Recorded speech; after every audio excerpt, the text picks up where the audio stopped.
In this video, I'm going to show you how to make AI sound like someone. First, we'll cover when you would and wouldn't want AI to sound like someone, and the tools that you should and shouldn't be using. Second, I'm going to share the pre-training steps you can use with AI if you want to train an AI tool to sound like someone. Next, I'll share a special trick to keep track of the different brand voices if you want someone to sound like you in writing. And finally, I'll show you the 4 steps you can take to train AI to sound like you or a client.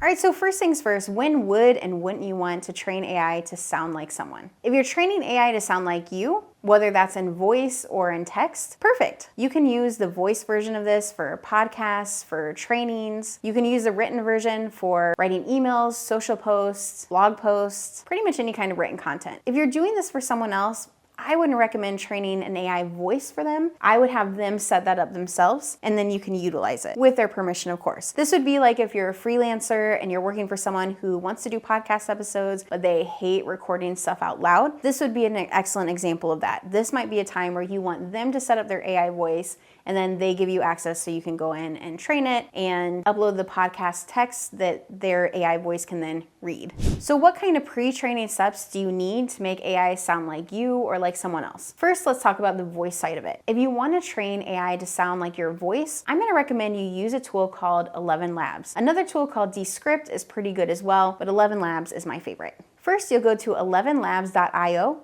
and click Add a New Voice, then Professional Voice Cloning. Next, you'll add in voice samples, verify that this is you, which is one of the reasons it's important for the business owner themselves to do this. Though if you're a freelancer, you could certainly help them come up with the samples, and then wait, that's it. It's really, really easy to get started. Now, when I'm talking about samples for voice, I'm talking about examples from trainings, podcast episodes, pretty much anything where you or the person you're freelancing for is talking for 5 to 15 minutes, where they have inflection in their voice, emotion in their voice, where it doesn't sound bland or like the Ferris Bueller professor. It honestly doesn't matter what they're saying in these samples, as long as it has some of that emotion and voice and actually sounds like them. For example, if they did a podcast episode when they were sick, we probably don't want to use that one because it's not going to sound like their true voice. If they did a podcast episode with someone else, we also don't want to use that one because it's going to have the other person's voice too, which is going to be really confusing for that AI tool. Now, if you're getting AI to sound like them in the sense of writing, so you want it to read like them, you want to put together some kind of brand document.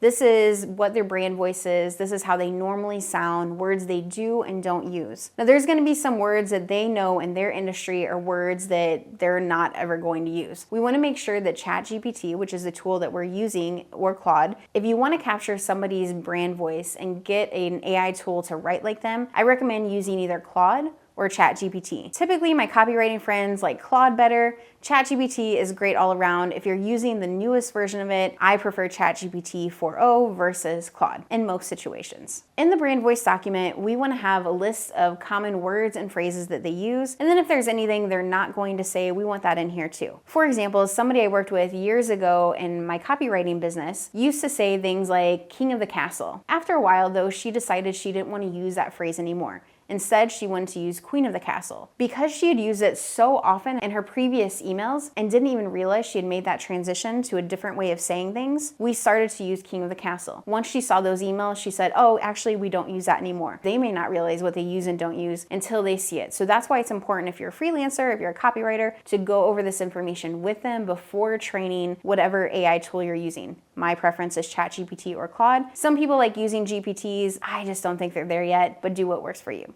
In addition to what you or the person you're doing this for does or doesn't say, we also want to think about how do they view their audience. This is really important because if you view your audience as somebody that you're there for, you're supportive of, you're encouraging of, that tone is going to come across differently than if you see your audience as somebody that just needs a firm kick in the butt. Firm kick in the butt sounds very different than, oh, this is my little sister that I'm taking care of, that I'm helping. And so it's important to say, this is how we view our audience, and this is what our audience needs and expects from us. In general, this is good for you and your team to have anyway. So all the work you're doing here isn't just for making AI sound like you or someone else. It can be helpful for the entire company. You also want to cover their problems. What are the problems that your audience has? Giving it this information is going to help it sound like you or the person you're working with much better, much faster. If you're using ChatGPT, you can even rename the title, and what I rename it to is C in the client's name. By doing that, it's easier for me to find. The other thing I would do if you're using ChatGPT is to click on that title. In other words, the title of the chat that's on the left-hand side. And then if you go to the top, you can grab the URL and put it into a spreadsheet. Any client chats I have, I'm definitely gonna put in the spreadsheet. I also put into the spreadsheet things like my brand voice, things like where I've talked about new offers. I put all of that in there so I can just click on it and get there right away. It makes it a lot faster for me to find, and I don't have to reinvent the wheel or redo the chat or tell it about that information again every time. If you're training the chat to sound like someone else, you're also going to want to do one other important thing. Go to the top right of ChatGPT, click on settings, and you're going to see memories. When you go to the memories, you want to turn it off when you're training ChatGPT to sound like someone else. Otherwise, it's going to remember that person's stuff, and then when you're writing for your own self or for another client, it's going to be pulling from theirs. Whatever's in the memory informs every single chat. So if you don't want a specific brand voice for every single chat, then you want to turn the memory off for that when you're not using your general chat.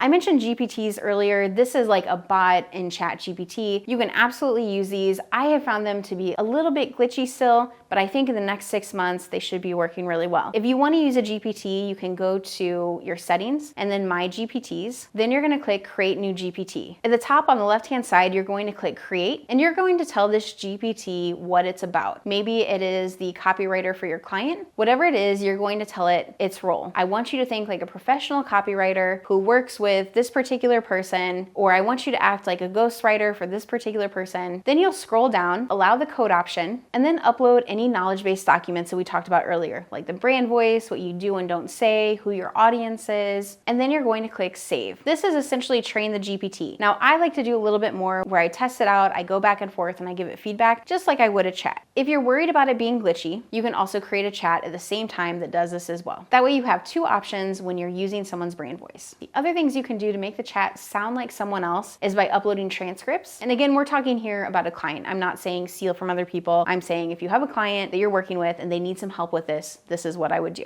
Upload transcripts, give specific feedback about what you do and don't like, and examples. If there's something you don't like, give an example of what you want instead. And then also save the feedback. This is especially important if you're using the GPT. I've seen it where people give it feedback and then it doesn't save properly and they have to do the feedback again. And that's just really frustrating when you're trying to use AI to save time. So when you give it feedback, copy and paste it into a feedback document that you can upload into the knowledge base, and then just add to it and re-upload it whenever you're doing that. By training ChatGPT, by training 11 Labs, you're able to take a little bit more pressure off of yourself so that if you're out, if you're sick, if something's going on in your life where you need to take a little bit of a break, a step back, you can do that and still be able to make money and still be able to move forward in your business and be visible because you took the time now to be proactive. After working with entrepreneurs for a number of years now, I've seen time and time and time again, somebody gets sick, somebody gets divorced, something happens in somebody's life where they can't show up like they want to. Having this stuff in place gives you a safeguard, a safety net, so that even when you can't show up like you want, if you have a VA on your team or if you've done this already, you can create this content faster, even if things are hard for you at the moment.